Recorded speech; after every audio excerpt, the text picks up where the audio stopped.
Sobrang kyauti ng bahay mo. Diyos ko, may mga bubuwit ka na, Mars!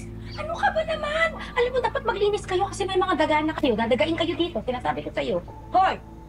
Kwarto ko yan. Ano pinagsasasabi mo, ha? Ba't mo pinakikialaman yung kwarto ko? Ay, kwarto ko yun. Ano kala mo? Kala ko po kasi dump site. Dito yung bagong dump site. Alam mo, Mars, kailangan meron na kayong alagang pusa. Pusa? Ay, nako. Hindi pwede ang pusa dito.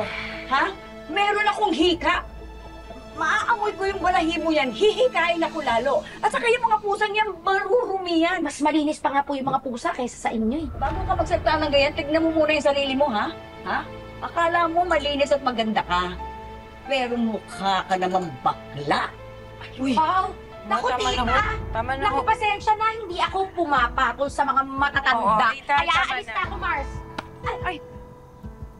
Maano ho ba kayo? Kinakausap pa kita, huwag mo kung talikod-talikuran, ha? Huwag kang bastos!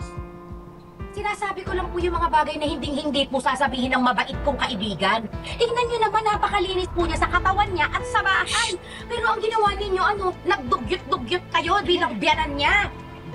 Dugyot pa lang, ha? Dugyot ka. Ah, talaga, ha? Ang sinasabi ko lang sa kanya, sobra niyang dugyot. Dugyot. Ayan, dugyot. Ha? Uy, tama na! Hoy, Lita! Itong bagay na Hoy! Tama na! Ma! Tama na po! Lita! Hoy! Ano ba kayo? Ma, tama na ho! Lita, tama na yan! Tama na! Mars, pasensya na, pero ipapabarangay ko yung matandang yan.